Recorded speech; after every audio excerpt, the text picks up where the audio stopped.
Caput. Que Dios los bendiga a todos. Esas cosas. Radiocaput.com. Estás conectado. Estás en Caput.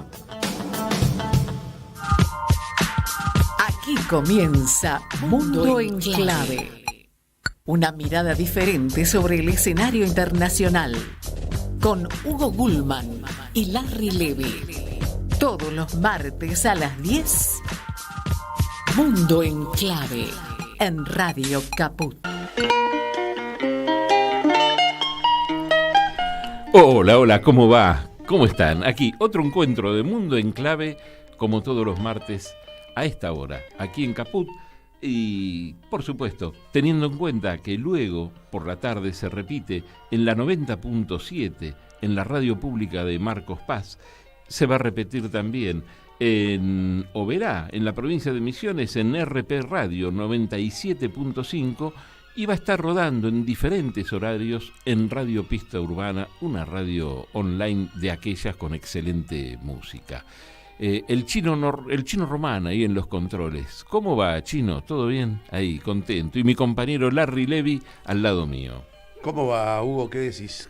En esta mañana fresquita de diciembre, ¿no? Rara. Sí, una mañana rara y rara por varios motivos más, pero bueno, ahí estamos, sobreviviendo y luchando, como siempre. Y hoy, con uno de esos programas especiales, sabemos que aquí en Mundo en Clave intentamos ofrecer una mirada diferente sobre el escenario internacional, que cada programa se lo dedicamos a un país, a una región, a un conflicto, y que este es de esos programas especiales. Hicimos uno, no nos alcanzó, necesitábamos profundizar un poco más en el tema. Si les parece, vamos con un poquitito de música y vamos comentando algo de esto que se viene.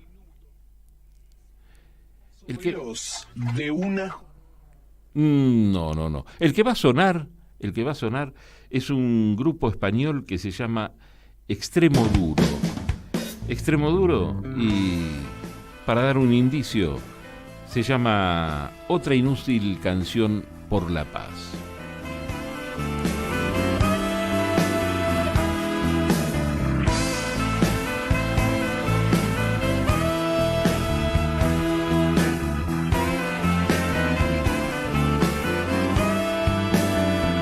Ahí va, otra inútil canción por la paz. ¿Cuántas canciones inútiles por la paz? Pero, ¿sabes qué? Vamos, si querés, Larry, con la música esta de fondo y vamos con tu introducción. El análisis, Hugo, de la geopolítica podría considerarse la suma o la sucesión de fotogramas que constituyen la película en su totalidad. Y ya dijimos aquí que esas imágenes proyectadas en la pantalla de la realidad suelen ser duras y, como dijo algún pensador, cada uno alcanza la verdad que es capaz de soportar. No hace mucho dedicamos todo un programa para analizar la realidad geopolítica de Medio Oriente. Claro que la complejidad de las relaciones puestas en juego allí, en esa zona, hicieron que aquel programa fuese insuficiente para entender a los actores que están en juego en la zona o en la periferia. Esta vez quisimos continuar con el tema, pero dando una vuelta más y quizás tratando de abordar la raíz de lo que en su momento fue un conflicto entre árabes y judíos, y que hoy se define como un conflicto entre palestinos e israelíes. Para muchos resultan definiciones identitarias encontradas y complejas, pero que involucran actores bien diferenciados. Todo esto genera interrogantes confusos para entender la puja, y tengo la sensación que desde el 7 de octubre pasado se generó una bisagra que pone en dudas todas las categorías que se habían consolidado en la opinión pública en general. La muerte de cerca de 1.200 israelíes y la toma de rehenes por parte del movimiento integrista palestino Hamás, y las respuestas de Israel generando hasta hoy cerca de 20.000 palestinos muertos, más de un tercio de ellos niños, no resulta de un enfrentamiento de fuerzas equivalentes y me atrevo a decir que de acuerdo a los estándares internacionales de derechos humanos, la respuesta israelí constituye un genocidio. Mejor, en este caso, sería preguntar a quienes saben y hoy están con nosotros.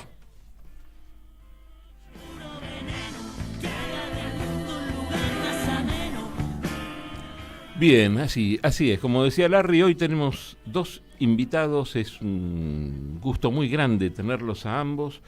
Y la idea es profundizar un poquito en un par de cosas. Quizá sea un ida y vuelta entre el presente y el pasado este programa, porque a partir de este conflicto, que como bien decía Larry, coincidimos, es un genocidio, más allá de que la conducta de Hamás fue una conducta, según nuestro humilde modo de ver, se puede disentir y nuestros invitados pueden hacerlo también perfectamente aquí, fue un acto terrorista, no fue de resistencia. Pero vamos a ellos, decía ida y vuelta con el pasado, porque la idea también es hablar del origen del conflicto. Muchos lo atribuyen a lo religioso, otros lo atribuyen a 70 años de historia de conflicto, pero hablemos con los hombres sabios, para eso vienen, ¿no? Y con nosotros van a estar Ezequiel Coppel, que es periodista, es escritor, es autor de Medio Oriente, el lugar común y la disputa por el control de Medio Oriente, y Ariel Feldman, que es licenciado en filosofía, fotógrafo, realizador audiovisual y docente, nació en Israel, pero desde joven emigró a la Argentina, ¿no? Así que bueno, siendo filósofo y fotógrafo, debe tener una mirada del hombre por fuera y por dentro, probablemente. Así que también confiamos en los aportes que nos van a dar. Bienvenidos ambos y el que quiera que arranque. Bueno, muchas gracias por la invitación. Yo creo que tiene que arrancar es Ariel, Ezequiel, que es es Ariel. yo soy Ariel Feldman, que es el verdadero especialista en la cuestión. Realmente para explicar, me parece, el origen del conflicto, tenemos que empezar por Ezequiel. Yo me gustaría aportar lo que pueda en torno a las repercusiones en la comunidad judía y algunos aspectos filosóficos en torno al sionismo, pero lo invito a Ezequiel a hacer la introducción. Además, Ezequiel en estos días llegó de Medio Oriente, estuvo ahí en Egipto en un paseo enorme, Sí. que lo vengo siguiendo por internet y con unas fotografías espectaculares de todo lo que representa la cultura egipcia, ¿no? Históricamente. Bueno, gracias. Veo que Ariel quiso zafar de la pregunta del millón. ¿Cuándo empieza esto? Y me parece que es algo muy, muy opinable, es decir, cada persona tiene una opinión diferente de cuándo empieza. Me parece que hay como una especie de convención de que esto se desata a partir de los años entre que van de lo que es el primer congreso sionista, fines del siglo XIX, y la declaración de Balfour, hecha por el Imperio Británico, diciendo que veía con buenos ojos el establecimiento de un hogar nacional judío. Y ahí viene toda una disputa de opiniones, si eso fue el principio del conflicto, si el espaldarazo de por ese momento el imperio más grande del mundo transforma una disputa entre dos poblaciones, una mayoritaria en el territorio, una minoritaria pero que tiene un espaldarazo de una inmigración incipiente que viene de Europa, lo transforma en un conflicto como una especie de dos barcos destinados a colisionar. Yo te pondría una especie de punto para partirse y lo pondría a fines del siglo XIX. Uh-huh.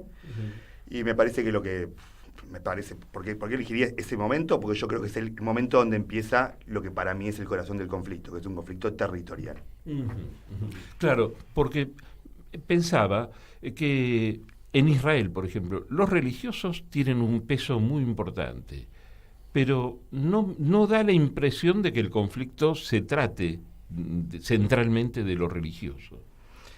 Sí, yo creo, un par de veces lo dije, digo esto porque me siento que lo estoy repitiendo, yo creo que sacar la religión de esa zona del mundo es complicado, es decir, donde nacieron las tribus monoteístas, donde cada uno quiere convencer al otro, etcétera. Yo creo que también es una trampa, porque si decimos que es religioso, bueno, pongámonos a dormir. Que se arreglen los religiosos, es una guerra santa, una guerra de civilizaciones, etcétera. Yo creo que es una trampa y lo que busca es tratar de que no se entienda nada del conflicto. Para mí hay aristas, por supuesto, religiosas, casi siempre, muchas veces, no casi siempre, estimuladas por seculares, que utilizan la religión para objetivos no santos, podemos decir.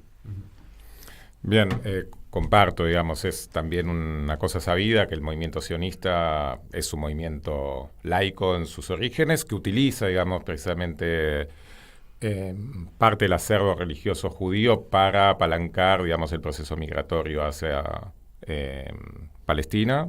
Y bueno, lo que sí hay que entender que es un proceso que ha mutado y que la incidencia del fundamentalismo religioso israelí se ha acrecentado marcadamente en los últimos años, digamos, ¿no? Coincido absolutamente con Ezequiel que la utilización de la religión viene a generar una serie de confusiones que en definitiva la discusión y también el acrecentamiento de los fundamentalismos religiosos hay que atarlos a un conflicto eminentemente territorial y por derechos civiles y humanos, digamos, que están en conflicto, ¿no?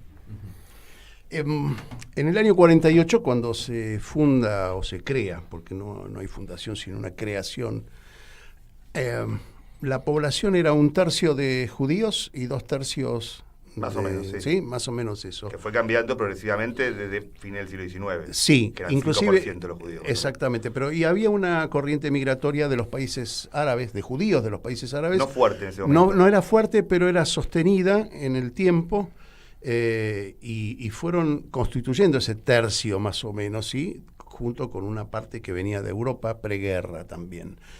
Pregunto, la partición no fue exactamente la proporción de habitantes. Si había 1/3 de judíos y 2/3 de población local, árabe, musulmana o cristiana, no se le otorgó ese porcentaje a cada una de las poblaciones. ¿Fue totalmente con favoritismo hacia los judíos o no? Más o menos. Porque se le entregó el 52% del territorio. 50 más o menos, pero se le entregó, es decir, es complejo, a ver si lo puedo desarmar. Se le entregó al 37% de la población el 50% del territorio y al resto, al otro que me da los números, 73%, se le entregó el 45% del territorio y un 5% que sería corpus separatum, es decir, Jerusalén y Belén.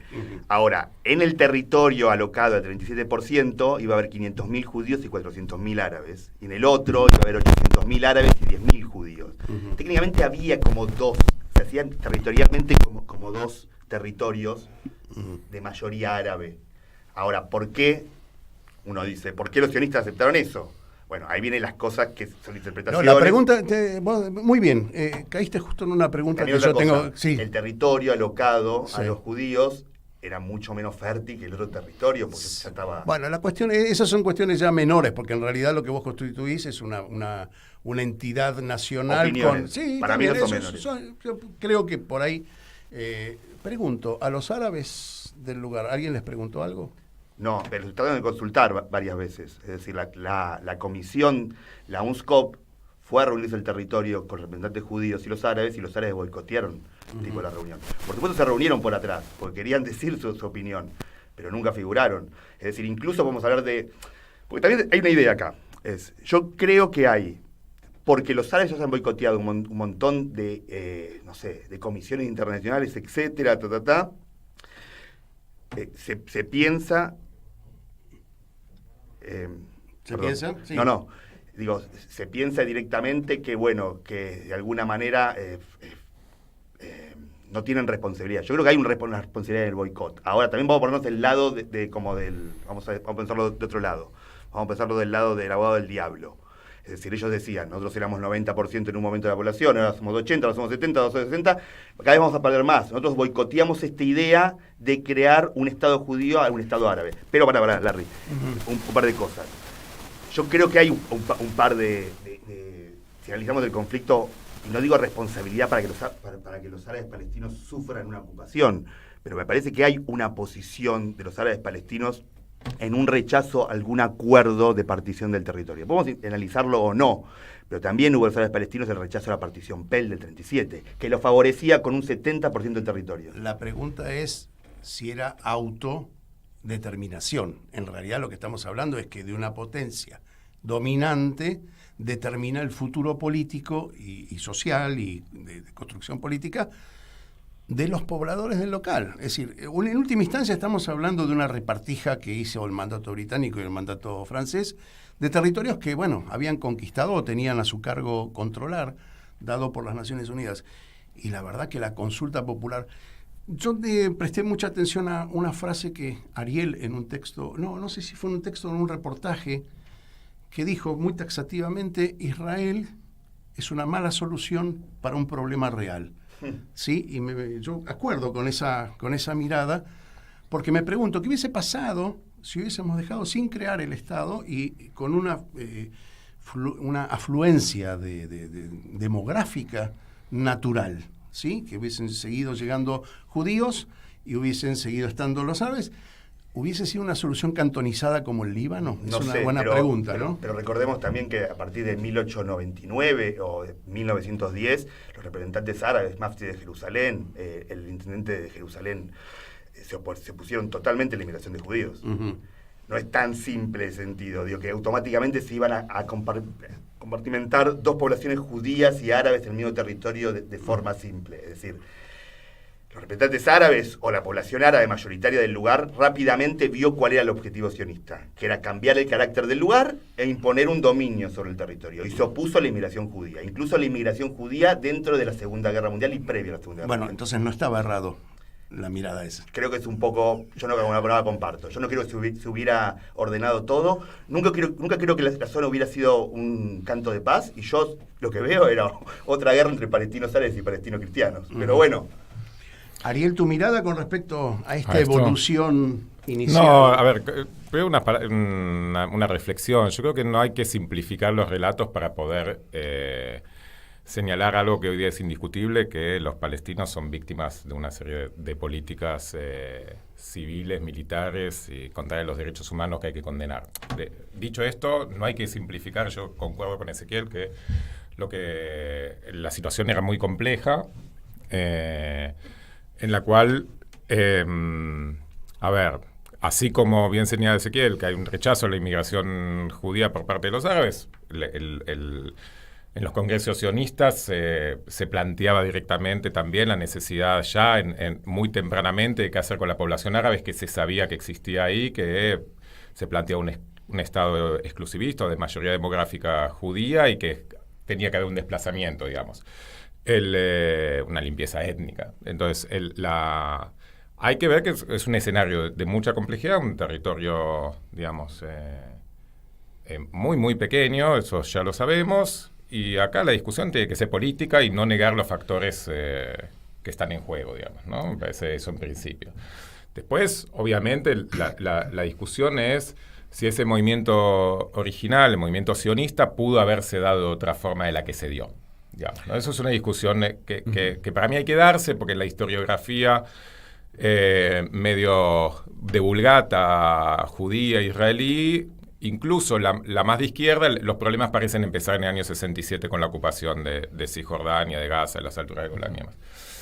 Y yo tengo mis dudas sobre eso. Yo creo que hay algo, digamos, en el sionismo verdaderamente triunfante en el Estado de Israel que tienen en su principio exclusivista una potencia fascistoide, digamos, ¿no? Que yo planteo que desde el judaísmo, que no tiene nada que ver con el judaísmo y que hay que poner en discusión, ¿no?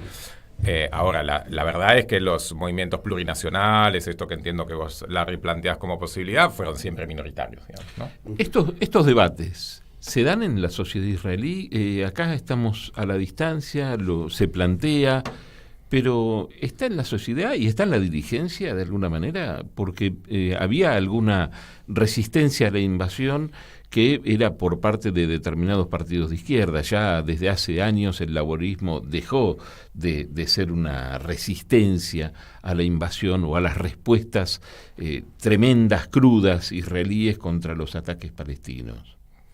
Mira, yo no soy un especialista en política interna israelí. Te puedo decir lo que veo que sucede hablando con conocidos, familiares, y ahora le comentaba a Larry un poco antes, me di el lujo, entre comillas, de participar en una actividad de Meretz esta semana. Meretz, vamos a aclarar, es un partido de izquierda en Israel, izquierda sionista, ¿sí? Es parte del establishment político.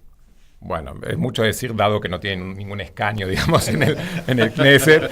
Pero... Bueno, también eso es un síntoma. Es decir, vamos a plantearlo también, lo decía Hugo recién, la caída del laborismo, que fue dominante hasta el 77, en que toma el Likud el poder, y Meretz era, digamos, un poco más a la izquierda, y tenía bastantes escaños y lo fue perdiendo con el tiempo.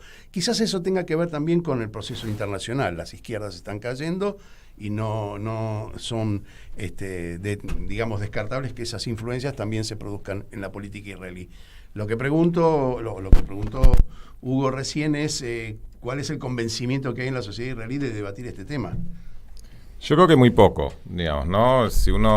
Yo tengo la particularidad de que voy medio tipo de encuesta cada 4 o 5 años a Israel a visitar a la misma gente, es como una encuesta, lo que se llama de panel, donde veo a la misma persona cómo se va transformando su opinión a lo largo de los años, y lo que ves es una deshumanización progresiva de los palestinos por parte de personas que acá llamaríamos progre dentro de lo que es el espectro de la política israelí, que se resumen en la idea de no hay con quién hablar, digamos, ¿no? Y uno habla con las personas, con aquellos seres que considera personas, digamos, ¿no? Que considera una entidad digna de la palabra. Entonces, hay un proceso de deshumanización muy, muy radical que no empezó ahora, ni cuando nos acordamos cuando hay una masacre en Gaza, sino que es cotidiana. Y que se fue radicalizando. Yo creo que esta situación en el corto plazo, digamos, el ataque terrorista de Hamas del 7 de octubre, efectivamente, yo creo que en lo inmediato ha radicalizado esas posiciones, pero al mismo tiempo yo creo que va a haber una conciencia creciente de que la situación es insostenible, que no hay una solución, porque la ilusión que había hasta el 7 de octubre es que por medios tecnológicos, militares y de infraestructura era posible negar la cuestión palestina mientras en Israel se desarrollaba una supuesta democracia moderna, etcétera, etcétera, a pesar de que esa democracia implicaba una de las líneas más antidemocráticas que puede haber, es que tener una población de millones de personas bajo unas leyes y dominios y monopolio de la violencia que una población que no votó el gobierno que la ejerce. Entonces, hay que sumar, no olvidemos, los árabes dentro de Israel, ¿sí? Que también son discriminados, ¿no? Sí, que siempre han sido discriminados en los hechos por una serie de leyes más sutiles que las que se han votado en los últimos años, digamos, ¿no? Entonces, yo creo que hay que ver cómo esto evoluciona, porque la posibilidad, muy entre comillas, porque lo que estamos viviendo es una verdadera tragedia humanitaria, es que la hipótesis de que es posible vivir en Israel, dentro de Israel, para los israelíes, dentro de fronteras seguras, sin tener en cuenta los derechos de los palestinos, es imposible, ¿no? Déjame que le pregunte a Ezequiel. Ezequiel, Ariel hizo mención a un mojón en la historia que es la guerra del 67. ¿Por qué digo retomar ese mojón histórico y tratar de escular de algún modo lo que vino después? Porque en el 88 la OLP en Argelia hace su congreso, no sé si era anual, bianual o quinquenal, pero reconoce implícitamente los límites del 67, de esa guerra. Si Jordania y Gaza serían el territorio que ellos aceptan tener y que Israel puede convivir con ellos, eso en el 88, y lo refrenda con los acuerdos de Oslo. Ahora, quien no cumple parece ser Israel. ¿Cómo lo ves como mojón histórico para, a partir de ahí, la posibilidad de un arreglo? Y yo creo que es una concesión enorme de parte de los palestinos. Yo creo que siempre se discute si los palestinos nunca hicieron una concesión. O sea, pensemos en el 100% del territorio en disputa, ¿no? Los palestinos lo llaman Palestina, los judíos lo llamamos Eretz Israel, los cristianos lo llaman Tierra Santa, ¿no? Tenemos el 100%. En el 47, disputas aparte, opiniones, etcétera, se divide más o menos 50-45, más o menos. Israel avanza sobre otro 28% en esa guerra. Los palestinos hoy en día, su posición desde el 88 hasta el día de hoy, en cada una de las conversaciones, incluso en Oslo, cuando hablaba Begin con Abbas, fueron solamente por el 20% del total. Para mí es una concesión enorme, y yo creo que los que están perdiendo la oportunidad es irse los israelíes, no son los palestinos en ese caso. Como vos sos analista de política internacional, te voy a agregar a esa pregunta 2 mojones más. Uno es, cuando Hamas dice que está dispuesto, en principio, la declaración formal de Hamas es: no queremos a los judíos acá, queremos todo esto como tierra palestina y islamizada, pero había ofrecido 50 años de tregua. Es decir, que implícitamente estaba reconociendo una entidad a la que le daba un changüí de 50 años, no lo da cualquiera. Y por otro lado... Yo no aceptaría igual. Yo no aceptaría. Bueno. La única forma de tener conflicto es terminarlo de una vez para siempre. También lo dijeron en Oslo y dejaron Jerusalén ahí colgado, y finalmente Oslo se derrumbó. Lo que digo es, sumando eso, los acuerdos con de la Liga Árabe, reconociendo la existencia de Israel, y que se firmaba la cesión de territorio, digamos, no la cesión, la devolución. El 2002. Exactamente. Había una trampa igual. No importa, digo, toda esa trampa se podía haber discutido, pero estaba puesto a consideración de la opinión pública mundial y podría haber contribuido a la paz. Israel desoyó también ese llamado. Sí, los que no se hicieron para destruir ese llamado fue Hamas, que hizo el atentado más grande en el Parque Hotel en Netanya, y lo hizo precisamente para destruir la habitación de la Liga Árabe. Yo creo que tenía un problema ese ofrecimiento de la Liga Árabe, que también incluía Irán, a pesar de que no era parte de la Liga Árabe, es que decía que tenía que abandonar todos los territorios conquistados en el 77, que se entiende, pero eso incluye abandonar Jerusalén. Y es automáticamente una respuesta a los israelíes. Jerusalén del Este. Jerusalén del Este, pero están los lugares santos judíos. No es que yo lo comparto, no, lo estoy diciendo como un análisis. Ningún israelí va a aceptar eso, de alguna manera. Casi los partidos mayoritarios van a aceptar. Entonces, es automáticamente un rechazo va a haber. Ahora, los que más asustaron con eso fueron los de Hamas, que hicieron el atentado más grande contra civiles que habían hecho en lo que fue la segunda intifada. Después del 77, bueno, el 77 abre, como bien lo dijo Ariel, es decir, el conflicto no empieza ahí. El 77 abre un montón de ventanas, como por ejemplo, usted hablando del laborismo. Los que crearon los asentamientos en Cisjordania y en Gaza fue el laborismo. Sin ninguna duda. Lo que pasa es que el laborismo dejó una puerta abierta, ahí está una disputa con el plan Alon o no, que los asentamientos los hicieron al lado, muy cerca de lo que es la frontera con Israel y cerca del Valle del Jordán, como para tener una respuesta ante una invasión jordana, o para, esto es una cosa que yo he hablado con algunos antiguos dirigentes laboristas, para anexar un poquito, dejar una puerta abierta. Pero el pecado original es el laborismo. La propuesta era en los espacios vacíos, sin población, que quedasen del lado israelí, y los poblados que quedasen cerca de la frontera. Exactamente, ese era el plan, el famoso plan Alon. Ahora estalla todo por los aires cuando el gobierno de Rabin y Pérez, antes de perder el poder con Begin, permite la instalación de un gran asentamiento cerca del centro urbano de Nablus. Eso se llama Carnation Brom. Sí, Carnation Brom, sí, lo sabés. Carnation Brom, y está todo cerca, y en un momento estaba cerca de lo que era el poblado, que es el actual poblado de Sebastia. Ahora, pensá esto en los números. El laborismo, del 67 al 77, solo metió 5.000 colonos en Judea y Samaria, como le dicen los israelíes, Cisjordania. Ahora, en la llegada de la derecha israelí, del Likud, duplicó los mismos colonos en solo un año. Y ahí creo que fue un cambio de paradigma total. Y ahí abrió más la tensión, de alguna manera, de Hamas y de los palestinos en general. Sí, yo creo que, a ver... Los puso en guardia, digo. Si uno lee la historia palestina, que hay mucho, que muchas veces es oral, su centro de poder, ya sea la revuelta árabe del 36, la resistencia contra los otomanos, siempre fue Nablus, siempre fue la zona de arriba. Y es decir, cercar Nablus, no digo que es un dedo molesto, eso es cambiar todo directamente. Es decir, es disputar el poder. Eso es la disputa del poder. Y es entrar en una zona donde no había ningún tipo de población judía ni nada. Estamos conversando en Mundo en Clave con Ezequiel Coppel, periodista, escritor, autor de un par de libros, como decíamos antes, Medio Oriente, Lugar Común y la disputa por el control de Medio Oriente. Y con Ariel Feldman, licenciado en filosofía, fotógrafo y realizador audiovisual, que nació en Israel, conoce muchísimo Israel, por supuesto, por haber nacido y vivido unos cuantos años allá, pero desde hace años vive en la Argentina. Vamos a la pausa y enseguida seguimos con este diálogo. Enseguida volvemos con más Mundo en Clave. siempre en Caput. ¿Querés arrancar la mañana bien informado? Infosiberia, las noticias en tu celular. Mandá un mensaje de WhatsApp al 11 3205 8813 y recibilo gratis todas las mañanas. Infosiberia, las noticias en tu celular. Y un recuerdo En Caput del Papa Francisco. pasan cosas. Querida Ana María, de modo especial rezo por las madres, rezo por vos, rezo por son luchadoras.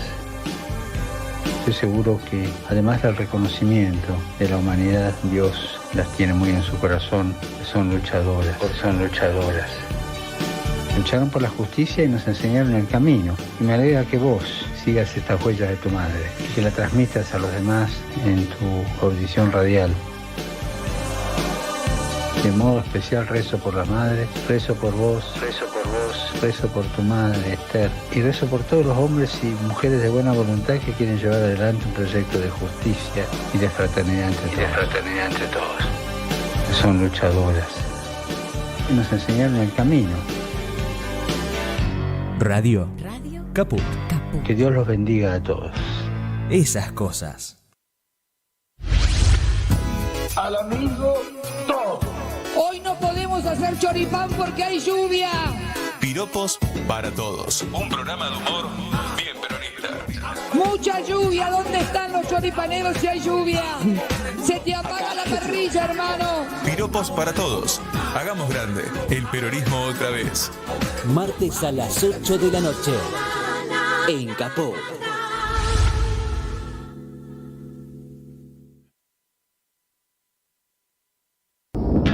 ¿Querés arrancar la mañana bien informado? Infosiberia, las noticias en tu celular.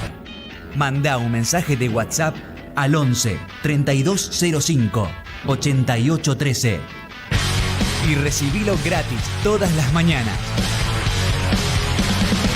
Infosiberia, las noticias en tu celular. Seguimos con otra vuelta al mundo en clave. Aquí en la mañana de Radio Caput.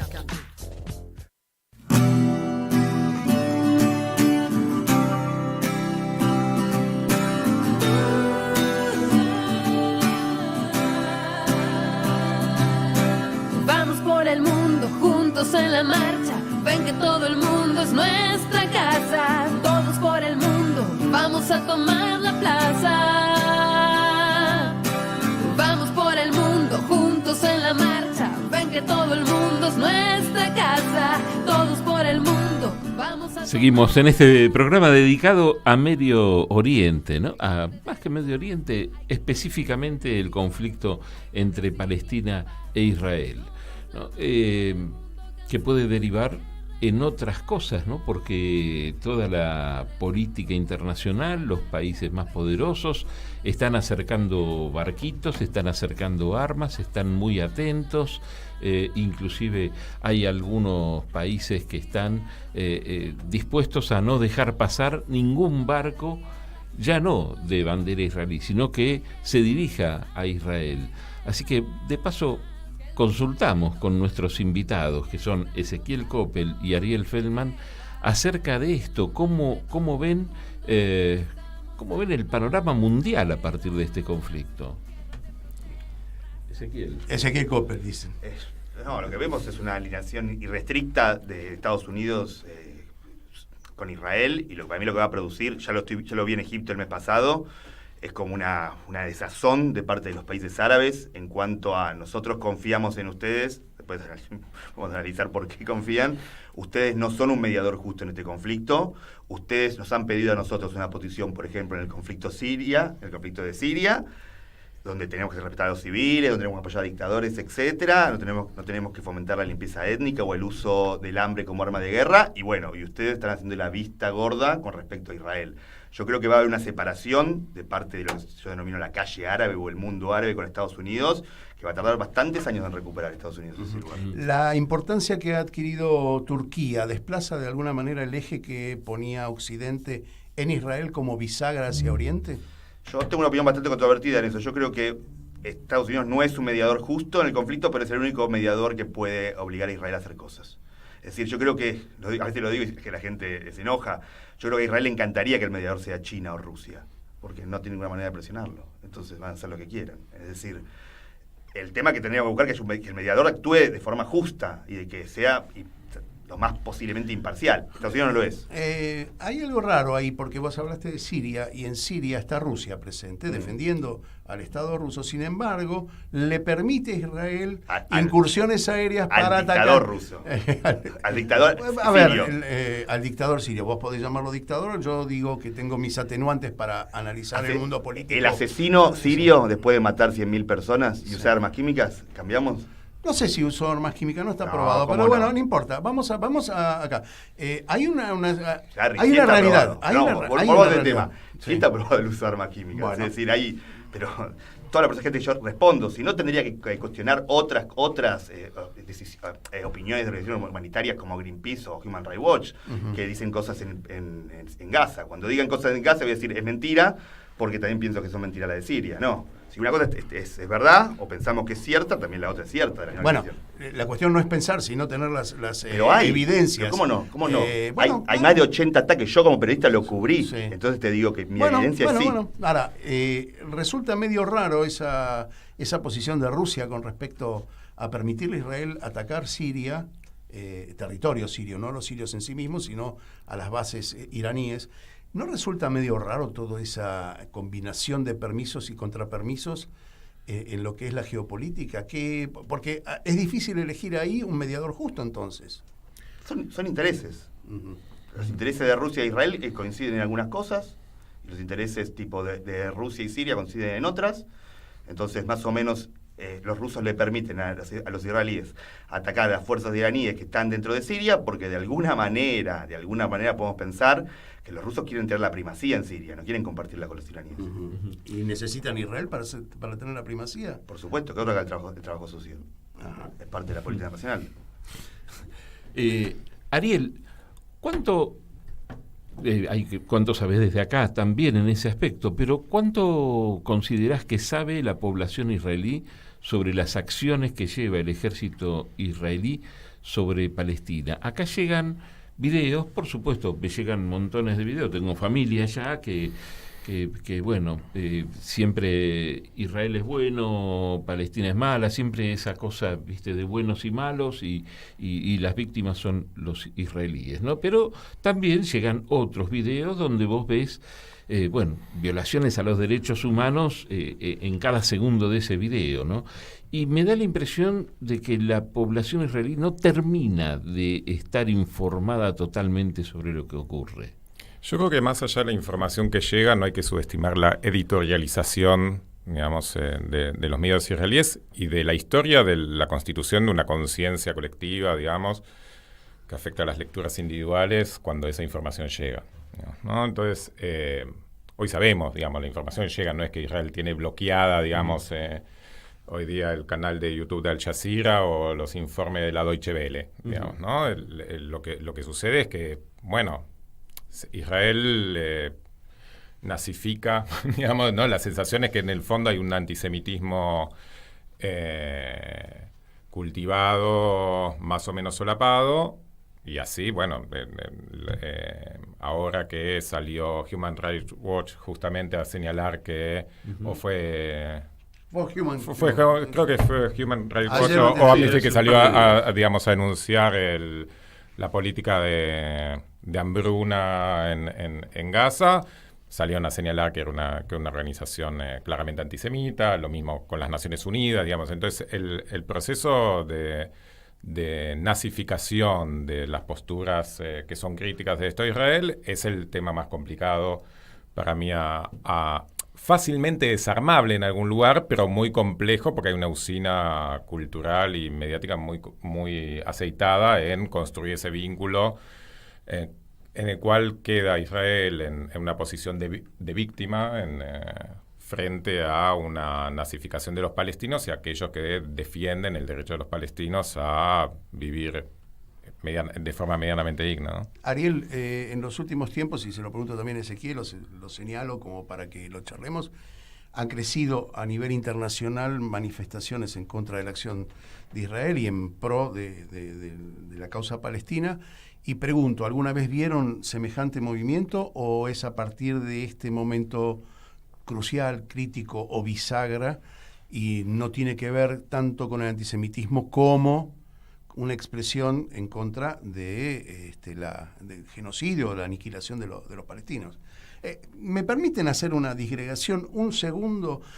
Porque este tema, la semana pasada charlaba con una prima mía que coincide prácticamente en mi posición con respecto a lo que está pasando en Israel, y me dijo, tomando un café, me dijo, Larry, no sé, por ahí tengo hasta vergüenza de decir que soy judía. Y yo automáticamente salté y dije, no, boluda, es el momento para decir que uno es judío y no coincide con eso, ¿sí? Con lo que está pasando allá y con lo que se está desarrollando en Medio Oriente. Y que poco tenemos que ver los que estamos acá. Por eso el antisemitismo crece en la medida que uno no se identifique como tal o niegue su propia pertenencia y genere un vacío para defender lo que Ariel de alguna manera defiende, que es el secuestro de la cuestión judía por Israel. Sí, iba a ir un poco a esa cuestión. Yo creo que hay que hacer una invitación a salir del closet, ¿no? O sea, el closet es un momento traumático, pero después supuestamente te trae muchos placeres, digamos, ¿no? Entonces hay algo de alentar y hacer un trabajo, me parece, que va a ser de hormiga, que es una disputa ideológica, de señalar que el judaísmo poco tiene que ver con las políticas que lleva el Estado de Israel adelante en contra de los palestinos. En ese contexto yo creo que, digamos, yo no he visto estas reacciones frente a otros ataques de Israel a Gaza en el 2009 o 2014, a este nivel, evidentemente, ni tampoco el nivel de reacción al cual ha llegado, digamos, el Estado de Israel en términos de persecución y política ideológica frente a estas reacciones, digamos, ¿no? Lo que vimos este año en Naciones Unidas, la delegación israelí yendo con la estrella Maguen David amarillo con la palabra Juden, digamos, es casi caricaturesco si no fuese porque sigue funcionando para inhibir la condena a las políticas del Estado de Israel. Yo creo yo creo que el artículo que yo escribí, que era un artículo muy modesto, digamos, yo no decía nada que no se hubiese dicho antes, sinceramente, digamos, ¿no? Yo creo que tuvo una repercusión porque atacaba, digamos, el bastión, el capital simbólico con que Israel, digamos, construye ese escudo mediático, simbólico, que ejerce cada vez que genera este tipo de ataques.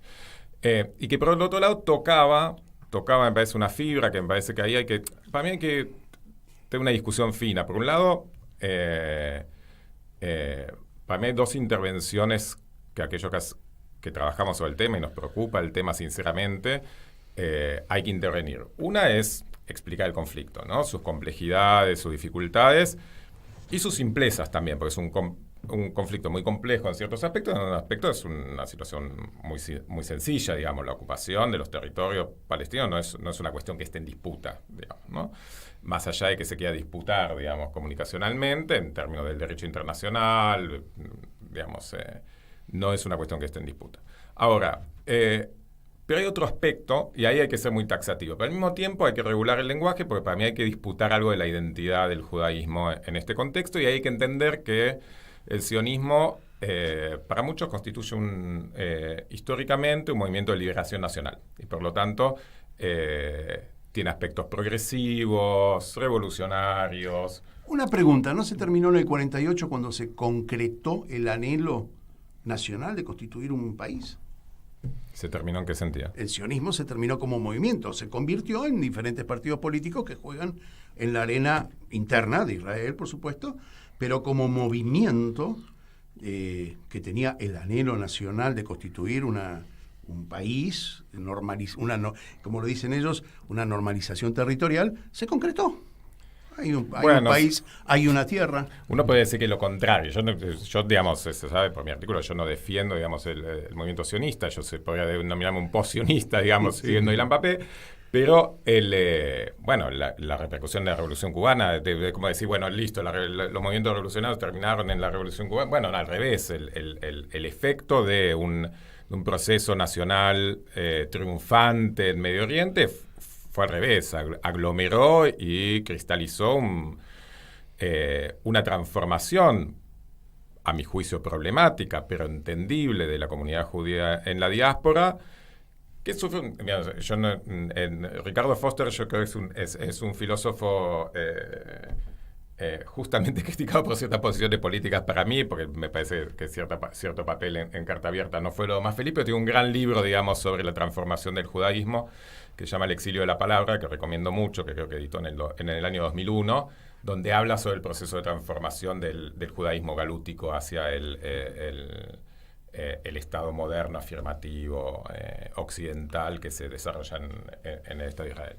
Pero ese proceso es un proceso complejo, digamos, y por eso cuando yo empecé a discutir estas cosas con mis padres en el año 2007, donde yo siempre fui un crítico del Estado de Israel, pero no podían desembarazarse de una identificación con el sionismo, fue muy duro el proceso, porque era gente que había militado un sionismo de izquierda que planteaba la idea de primero una revolución nacional para después una revolución social, que pone en crisis una lógica de la identidad, y cuando la identidad se pone en crisis se generan reacciones muy violentas. Entonces hay un trabajo que hacer que no sirve demonizar, digamos, a aquellos que defienden desde acá el Estado de Israel, sin dejar de condenar la falta de sensibilidad. Digamos, no me acuerdo dónde lo escribió Ilan Papé, pero en un momento dice, bueno, nosotros con los mismos documentos, con los mismos datos, sabemos que se puede generar relatos diferentes, digamos, sobre una cuestión, digamos, que hay un relativismo en torno a la forma de narrar, siempre son parciales. Ahora bien, eso no quita que esos relatos sean evaluables en términos éticos, morales y demás. Bueno, yo creo que es un momento de contradicción muy fuerte de la adhesión al sionismo por la masacre que está padeciéndose en Gaza. Yo comparto la idea de que es un genocidio. Yo también creo que cada vez que se dice genocidio hay que nombrar, hay que desarrollar el concepto, porque es una palabra compleja, digamos, ¿no? Yo creo que hay un genocidio, pero permítame, digamos, hay un genocidio porque hay una intencionalidad en altos políticos del gobierno de Israel de generar un nuevo statu quo mediante la eliminación de las posibilidades de vida de los palestinos en Gaza, digamos, ¿no? Y es explícito, porque no se mide solamente la cantidad de muertos, sino la intención. Antes, Ariel, hace un ratito dijiste algo que me llamó la atención, porque vos decías que en aquel artículo vos no decías nada que no se hubiera dicho antes. Sin embargo, hacia adentro de la colectividad tuvo una repercusión muy fuerte que algunas consecuencias negativas te trajo. Sí, yo creo que igual, yo no quiero personalizar, yo creo que a todos y a todas, entiendo que a Ezequiel también, a Melissa Trada, digamos, a todos aquellos que se han posicionado, digamos, de forma crítica frente a la avanzada de Israel en Gaza y que intentan entender la complejidad de una situación que extendió y hubo la intención de simplificarla en el pedido que simplemente haya una condena al ataque terrorista que merece una condena de Hamas del 7 de octubre. Bueno, digamos, sufrimos amenazas, ciberacoso y demás. Yo me sorprendí un poco por la envergadura, pero tuvo que ver precisamente porque, digamos, ciertos influencers de la comunidad judía levantaron la nota. Digamos, eso se sintieron tocados. Yo trabajo, hay una situación de que sentían que era un lobo en piel de cordero, porque yo trabajo en la comunidad judía, me reivindico como judío. Mi trabajo principal no es ser un historiador ni un periodista en torno al conflicto de Oriente Medio, sino que, digamos, doy clase de filosofía en la comunidad judía. Soy israelí, me reivindico, digamos, no niego mi pasado. Digamos, en todo caso, todos los procesos políticos creo que se hacen de un particularismo que hay que recuperar, incluso si uno es crítico de aspectos de su propia identidad, no sirve negarlos. Entonces yo creo que lo que tocó cierta fibra fue eso, digamos, que fue un par, alguien que está en comunicación con sus hijos, que se permite, digamos, tratar de desentrañar esa amalgama muy aceitada que producen las instituciones de la comunidad judía en la diáspora en general y en Argentina en particular, pues es una comunidad judía además que tiene un vínculo especial con Israel, si se quiere, por los atentados a la AMI y a la embajada y por la crisis del 2001 que ha hecho que gran parte de que haya una migración reciente, digamos, a Israel. Entonces, todas las familias tienen miembros viviendo en Israel, digamos. Entonces, es una situación particular y se entiende en ese contexto, yo creo. Digamos, ¿no? Ezequiel, intentando una mirada hacia adelante, yo creo que la determinación del conflicto tiene que ser de israelíes y palestinos, no de gente de afuera, ni tiene que ser obligada, sino tiene que ser debatida, discutida y solucionada por los propios interesados. ¿Qué te animás a decir a futuro? A futuro yo me animaría a decir que todo cambia. Nosotros pensamos que esto va a ser para siempre. Pero bueno, miren cómo nosotros, con la edad que tenemos, ya hemos visto caer la Unión Soviética, etcétera. No sé si lo vamos a ver nosotros, el resultado del conflicto, digo, el fin del conflicto. Ahora, ¿qué viene? Yo opino como Ariel. Yo creo que esto fue un gran sacudón, donde en estos momentos lo único que se ve es muerte, guerra, sangre, pero yo creo que va a producir una cisma dentro de la población israelí. Es decir, no sé cómo va a empezar esa cisma. Capaz que empieza de una mirada de seguridad, de saquemos a Netanyahu, etcétera. Pero lo dijo Ariel antes. Toda esta idea, apostar a millones de dólares para hacer una cerca que controle a los palestinos, para que no se levanten, o esta cosa que se dice, ¿por qué los palestinos no invierten en hospitales en vez de hacer túneles, etcétera? Bueno, a mí me parece que en el conflicto no hay diálogo con los palestinos. Los palestinos no quieren hacer hospitales porque lo que quieren hacer es terminar con la ocupación israelí. Algunos de forma mucho más violenta, usando el terrorismo, usando un montón de cosas, pero ellos ven Gaza y Cisjordania como una sola entidad. Después lo que se habla es cuál es la solución. Algunos tienen que algunos dicen un estado para todos, otros dicen 2 estados, otros hablan de la confederación, etcétera. Yo creo que a partir de un punto, para empezar a hablar de terminar el conflicto, hay que terminar primero con la ocupación israelí sobre los territorios palestinos. ¿Cómo? La pregunta es ¿cómo? Y es imposible terminar con la ocupación israelí sobre los territorios palestinos si no está la predisposición de Israel de evacuar por lo menos 200.000 colonos. Si no, no existe ninguna opción de 2 estados para 2 pueblos si no hay la decisión israelí, que hoy no está, de evacuar de los 700.000 colonos, 200.000 al menos. Me interesa, me intervengo como periodista. Me interesa porque el número de 200.000. Porque, de alguna manera, esto es muy interesante en el sentido de los que quieren ser evacuados no necesitan ser evacuados y los que no quieren ser evacuados tienen que ser evacuados. Porque hubo predisposiciones, tanto de los palestinos como de otros actores, de darle a Israel la posibilidad de anexar un 3 o un 5% del territorio cerca de la frontera con Israel, y eso, de alguna manera, absorbería cerca del 70% de asentamientos, y los más grandes. Es decir, no tenés que evacuar a todos. El tema es que Israel yo creo que no quiere evacuar hoy ni a uno.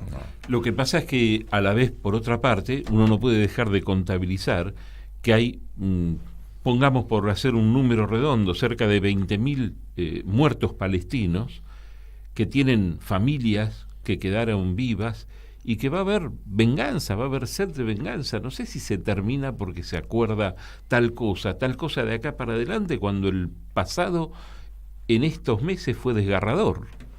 A ver, es interesante pensar eso. Terminar con todo es un poco mucho capaz de pensarlo. Incluso pensemos en el conflicto vasco español. Hay mucha gente que piensa que lo que como terminó, no terminó de alguna manera. El tema es desarmar los extremos directamente. Darle algún horizonte de vida a los palestinos para que el único horizonte no sea pegarle fuerte a los israelíes para que sufran lo mismo que somos nosotros, que sufrimos nosotros. El tema es eso, es decir, odio en una zona donde, Ariel lo sabe, Jerusalén, la ciudad de la paz, hace un agujero y encuentra sangre. Es decir, una ciudad, nunca hubo tanta guerra en ninguna ciudad del mundo como Jerusalén. Siempre va a haber.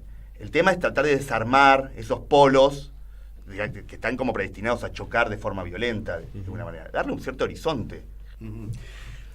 Ariel, vos hablabas de la identidad como una cosa a rescatar, que tiene poco que ver con la actuación de Israel, pero hablas de comunidad. ¿Hay comunidad y otra cosa? ¿Hay diáspora? Después de 2000 años, cuando nuestros abuelos vienen de siglos desde otros lados que no es el territorio israelí, se puede hablar de diáspora. Bueno, a ver, de vuelta. Para mí, A ver, vamos a plantearlo así. Diáspora podría ser vos que naciste y ahora estás acá. No, está bien, allá. pero eso para mí pone en cuestión la idea de la diáspora sería asumir que efectivamente Israel es la patria de los judíos, digamos, ¿no? Entonces todos los judíos deberíamos irnos ahí, que lo podemos hacer porque hay una ley de retorno y entonces no habría una diáspora. Yo digamos, yo reivindico, digamos, el judaísmo diaspórico, un judaísmo que, digamos, mantiene una identidad en diálogo con identidades nacionales otras, en otros territorios, y esa mixtura que yo creo que ha constituido la identidad judía en términos radicales, digamos, ¿no? El haber sido minorías perseguidas y al mismo tiempo en diálogo con otras culturas alrededor de un ejercicio de la reflexión, de la lectura, alrededor de un libro no evangélico, sino precisamente de constitución identitaria. Entonces, sí, yo reivindico la idea de la diáspora existiendo en el Estado de Israel. Sí. Ezequiel, ¿vos qué opinas? No, por supuesto. Es decir, yo incluso creo que, por ejemplo, la acción del pueblo judío, por ejemplo, Alemania, del 1750 hasta 1930, está a la altura del iluminismo, digo, de un montón de otras cosas. Es decir, deja una marca, pero imborrable en la historia de la humanidad. Claro. Bueno, no, digo que nos quedan pocos casi, minutos. Casi tu palabra final. Diría. No, digo que bueno, que ha sido muy esclarecedor, quedan muchos puntos por tratar, y este debate debería reproducirse también con los que ya vinieron aquí, con los titulares de la cátedra de Edward Said de Estudios Palestinos. Me gustaría que se pudiese debatir esto desde ángulos que no estén marcados por la ascendencia o por la identidad cultural, sino por los elementos políticos que componen este conflicto, porque me parece que es mucho más político que identitario y religioso. Lo dijimos acá, no es religioso, por ahí sí identitario con respecto al lugar, con respecto a la ubicación, pero eminentemente es político. Yo creo que la repartija del poder mundial ha generado un conflicto y lo ha exacerbado de manera artificial, y esto es lo que estamos viviendo hoy, un presente de muerte. Ezequiel Coppel, Ariel Feldman, muchísimas gracias por acompañarnos. Bueno, obviamente después de este programa creo que es más lo que queda por decir que lo dicho, ¿no? Así que seguramente vamos a convocarlos de vuelta, ¿no? Muchas gracias Chino Román, muchas gracias Larry Levy, muchas gracias Radio Pública de Marcos Paz 90.7, que va a repetir luego este programa, lo mismo que RPD Radio, la 97.5 de Oberá en la provincia de Misiones, y Radio Pista Urbana. Nos reencontramos el martes que viene. Chao.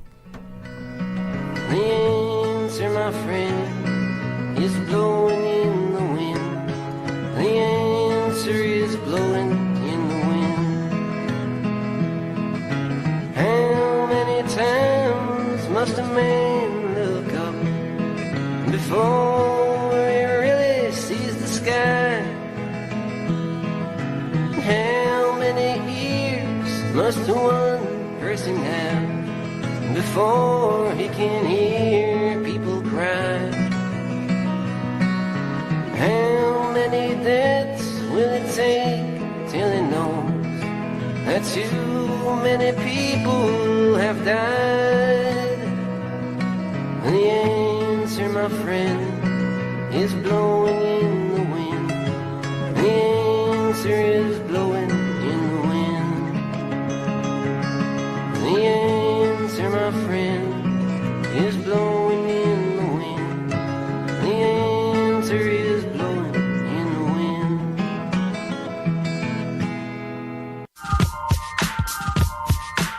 Aquí termina otra edición de Mundo en Clave. Nos volvemos a encontrar el próximo martes a las 10 de la mañana en Radio Caput. Radiocaput.com. Estás conectado. Estás en Caput.